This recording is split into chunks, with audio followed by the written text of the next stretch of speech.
Laurence Parisot, ça y est, vous êtes candidate à un nouveau bail à la tête du MEDEF? Je ne peux pas dire que je suis candidate. Les statuts, tels qu'ils existent aujourd'hui, ne le permettent pas. Mais vous savez qu'il y a un débat en cours sur une éventuelle évolution des statuts. Le comité statutaire en est saisi, il présentera des recommandations au Conseil exécutif.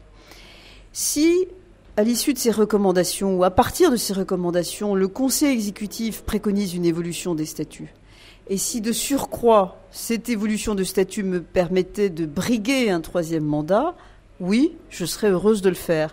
Mais vous voyez, il y a beaucoup de si avant qu'une telle éventualité puisse se réaliser. Ce que j'ajouterais simplement, c'est que de dire les choses ainsi me permet de faire comprendre que moi j'écoute tout le monde, que je suis très respectueuse de la démocratie de notre institution et que seuls les électeurs du MEDEF peuvent décider une évolution des statuts. Ça ne leur appartient qu'à eux. Habituellement, quand on change les règles en cours de route et surtout si près de la fin d'un mandat, la décence voudrait qu'on ne s'applique pas à soi-même ce changement de règles, mais qu'on l'applique aux successeurs pour les mandats suivants. Tout dépend de la nature de ce changement. Et puis il faut bien avoir à l'esprit aussi que quand j'ai été réélue, c'était il y a 2 ans et demi, j'avais déjà envisagé de poser la question des statuts parce qu'ils sont bancals. Vous avez un premier mandat de 5 ans, un deuxième de 3 ans, c'est tout à fait déséquilibré. Mais c'eût été encore plus choquant, juste après une réélection, de dire vous venez, chers électeurs, de m'élire pour 3 ans et peut-être qu'il faudrait rallonger cette durée. Donc il n'y a jamais de bon ou de mauvais moment pour changer des statuts. Et au fond, il faut bien comprendre aussi que c'est le signe d'une institution démocratique vivante que de réfléchir à son fonctionnement, à son organisation. Moi, je ne fais que poser la question. Les électeurs choisiront. Ils auront peut-être plusieurs options. Peut-être qu'ils ne bougeront rien du tout. Et ça sera terminé.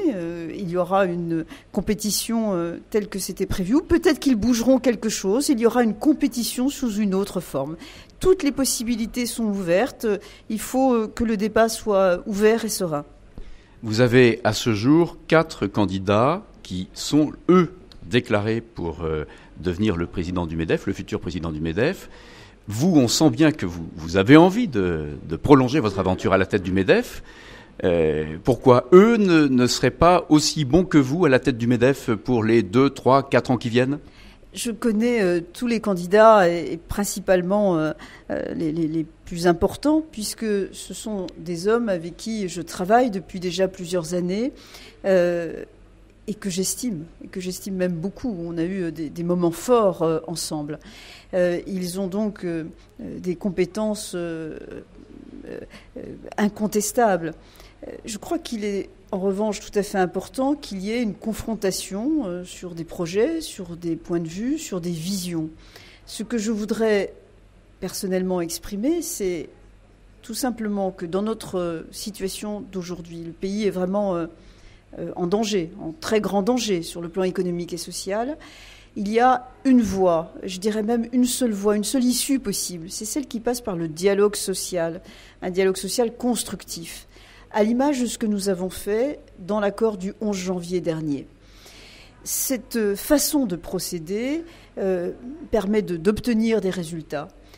L'équipe qui a obtenu ces résultats, si elle devait changer de manière significative, ce serait peut-être dommage parce qu'elle a aujourd'hui un savoir-faire, une expérience qui lui donne de la précision, de la rapidité. Et je crois que dans l'intérêt des entreprises aujourd'hui, dans l'intérêt aussi du challenge que nous avons à affronter sur le plan économique, il ne faudrait pas que l'équipe change d'une manière significative.